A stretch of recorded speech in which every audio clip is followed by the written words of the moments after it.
Assalamualaikum warahmatullahi wabarakatuh. Kembali lagi dengan aku Lutfa Munawar di Kang Lutfa Channel. Di video kali ini seperti biasa aku akan kembali berbagi pengalaman-pengalaman horor yang pernah aku alami. Dan jangan lupa tonton video ini, like, komen, dan subscribe supaya channel ini berkembang. Tanpa berlama-lama lagi, kita mulai ceritanya. Oke teman-teman, jadi pengalaman ini terjadi pada tahun 2020, dimana di tahun itu aku sudah masuk ke fase-fase sibuk untuk kelulusan akhir kuliah, masa kuliah. Jadi mulai dari sidang-sidang itu udah mulai di waktu-waktu itu.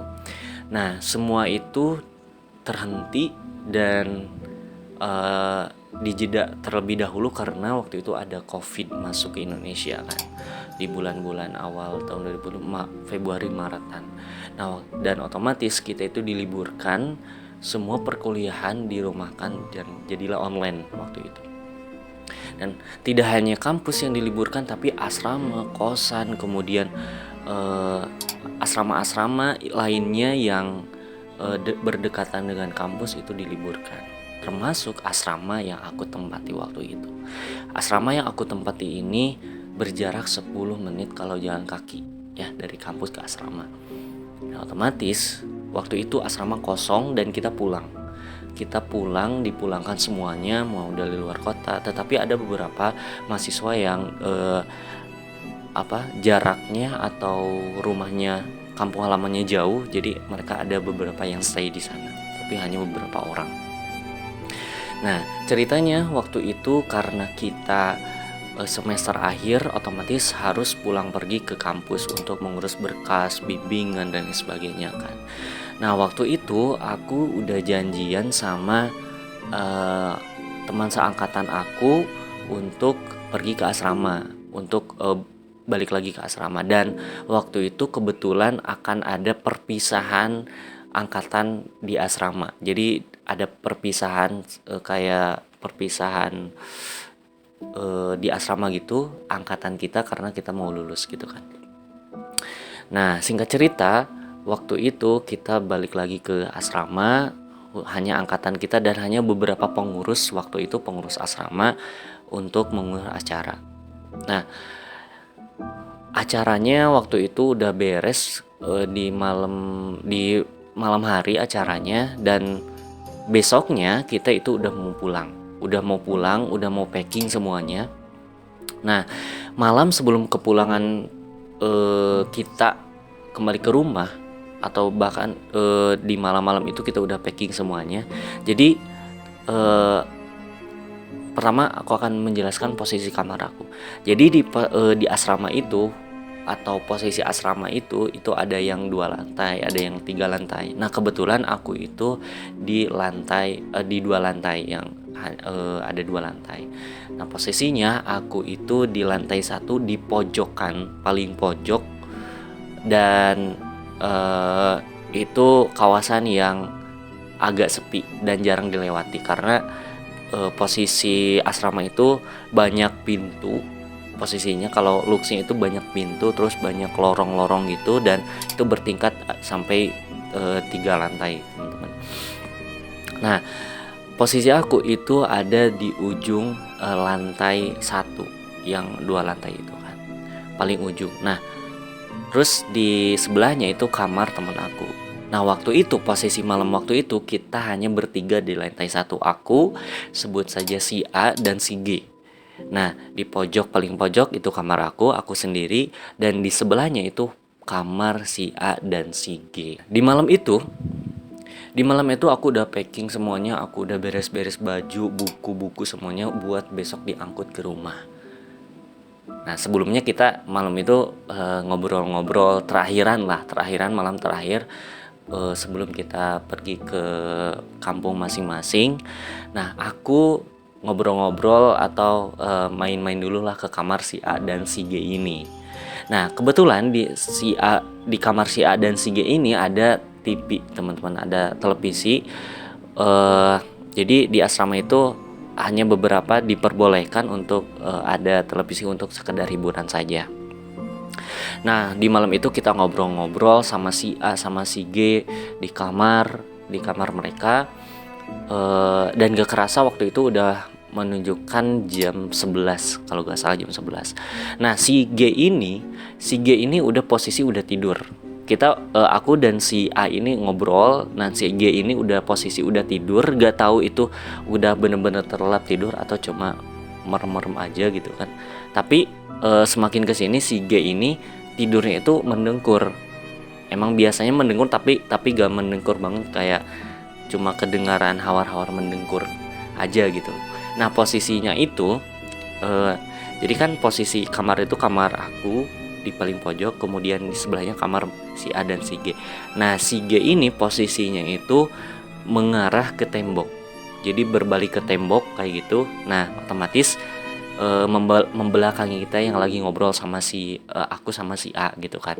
Nah si A ini dia belum ngantuk, dia masih main HP, masih main sosial media, dan si G itu udah tidur dengan tidak terlalu mendengkur tapi kedengaran awal-awal dia mendengkur. Dan posisi waktu itu TV atau televisi masih menyala gitu kan teman-teman. Nah aku udah ngerasa ngantuk dan pulanglah ke kamar aku yang di sebelah. Nah di situ kan jadi karena udah packing, terus lemari teman-teman aku yang lain udah kosong, otomatis si kamar itu udah kosong dan kerasa banget kosongnya gitu, kayak kalau bahasa Sundanya tuh lenglang gitu teman-teman. Jadi kayak luas aja gitu, gak yang biasanya sempit tiba-tiba kayak luas. Dan ditambah kamar mandi di dalam, terus di depan asrama itu ada kolam ikan. Otomatis jadi hawanya itu jadi dingin, sejuk banget gitu di waktu malam itu. Karena memang seperti biasa pun sejuk karena di depan asrama itu ada kolam. Nah aku bergegas tidur, mempersiapkan buat tidur karena excited banget, karena besok seneng banget ya, besok itu udah mulai pulang gitu kan, udah sini kita udah beres lah gitu ya dari sini. Nah dari situ posisi aku itu sama dengan posisi si G, dengan menghadap ke tembok. Nanti aku lihat posisinya ya. Nah kayak gitu teman-teman, jadi posisinya aku menghadap ke tembok gitu. Oke, di situ aku udah mulai baca-baca, terus tidur. Kita tahu kalau tidur kan gak langsung, kadang-kadang gak langsung tidur, tapi kita meremin mata dulu baru bisa tidur. Di situ aku mencoba untuk meremin mata biar cepet tidur. Nah tapi waktu itu posisi masih mata ayam gitu kan, atau tidur tapi masih bisa dengar suara-suara, masih dengar suara air di luar, masih dengar suara kamar mandi atau kucuran air di kamar mandi itu masih kedengar, tapi aku posisi udah tidur. Dan selang beberapa waktu tiba-tiba di belakang aku ada suara kayak orang lagi tidur, tapi kayak nafas orang lagi tidur gitu di belakang, kayak gitu. Jadi awar-awar kedengar ada suara orang, kayak ada seseorang di belakang aku, karena kan aku posisinya membelakangi menghadap ke tembok, otomatis di belakang aku kosong kan, cuma ada kardus, cuma ada tas-tas yang buat besok aku pulang gitu kan, yang tadi siang udah di packing. Nah pas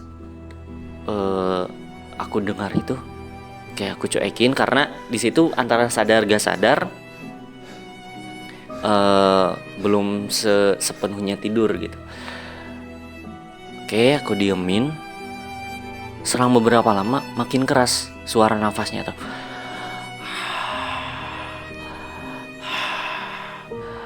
Itu antara orang lagi tidur atau cuma orang yang lagi nafas, aku gak tahu. Waktu itu gak terlalu sadar banget gitu ya. Dan tiba-tiba pas ketiga kalinya terdengar suara dengkuran orang lagi tidur, kayak gitu. Dan di situ gak langsung kaget, karena aku nyangkanya itu suara temen aku si G yang di sebelah lagi tidur. Tadi aku udah ceritakan posisi si G itu lagi ngedengkur udah tidur gitu ya, menghadapi tembok. Nah, aku mikirnya dia, oh mungkin si G yang tidur. Tapi bentar, mikir lagi, masa dengkurannya itu sampai nembus tembok, sedangkan TV itu gak kedengeran, yang memang keras waktu itu suaranya, tapi kok dengkurannya kedenger gitu. Itu di hati ya, dalam hati, lagi tidur dalam hati ngomong kayak gitu. Dan tiba-tiba setelah ngomong dalam hati kayak gitu, dengkurnya makin keras.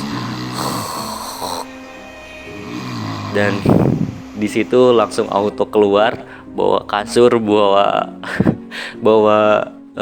bantal, semuanya aku bawa keluar dan bawa ke kamar A dan si G. Sambil lari-lari, di situ kaget buat ceritain ke si A dan si G.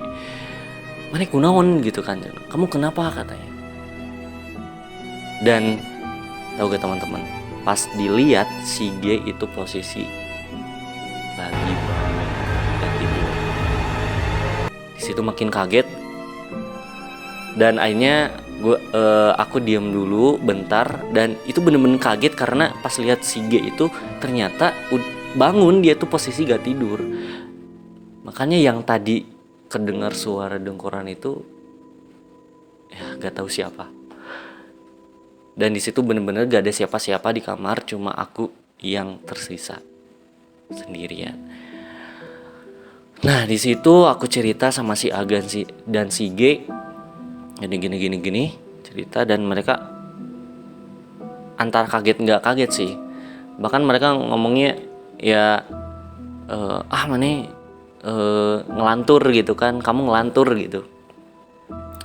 Dan di situ udah akhirnya aku tidur malam itu di situ, desek-desekan, bawa kasur, bawa bantal, selimut segala macam, tidur akhirnya di situ. Dan alhamdulillahnya bisa langsung tidur. Nah, itu jadi pengalaman yang pernah aku alami, mungkin singkat tapi masih inget aja terus gitu, suara nafasnya, suara dengkurannya gitu. Dan memang di posisi kamar waktu itu aku emang jadi posisi paling pojok, terus agak gelap gitu, meskipun ada lampunya tuh remang-remang. Jadi kalau dari kejauhan tuh dari luar itu di depan kamar itu agak remang-remang gitu, lampunya. Dan selain ini ada cerita lagi, pernah temen aku ngalamin. Jadi waktu itu kan awal-awal corona masuk, otomatis semua libur. Jadi ada satu teman yang sekamar sama aku, dia itu berasal dari NTT. Karena terlalu jauh dia gak pulang, nunggu kelulusan dulu, dia standby di sana sendirian.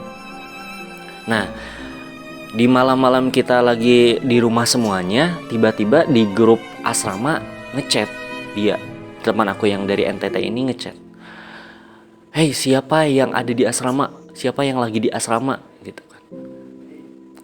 Nah, gak ada yang respon. Tiba-tiba teman aku ngomong gini, "Gak sopan, siapa yang gedor-gedor pintu keras banget?" gitu kan. Dan dari situ kita gak tahu yang di asrama ada orang atau enggak, tapi kebanyakan kita pulang semuanya. Dan tiba-tiba semuanya pada ngebales gak ada gitu kan. Kita lagi di rumah semuanya.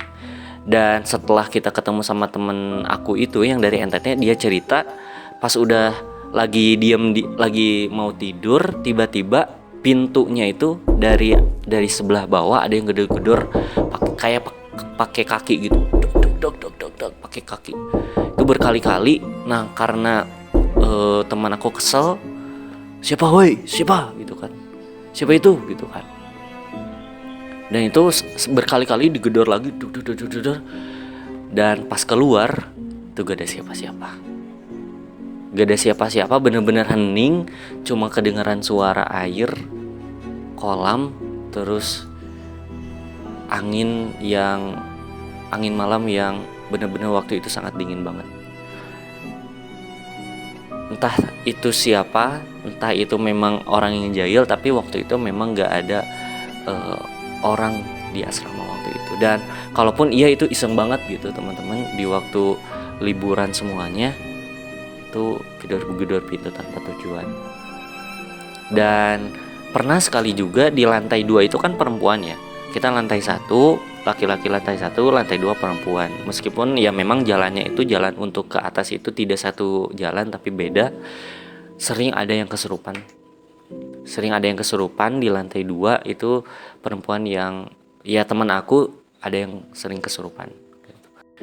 Oke teman-teman, itu tadi pengalaman horor yang pernah aku alami. Mudah-mudahan tidak terjadi sama kalian. Jangan lupa like, comment, dan subscribe, share di sosial media kalian.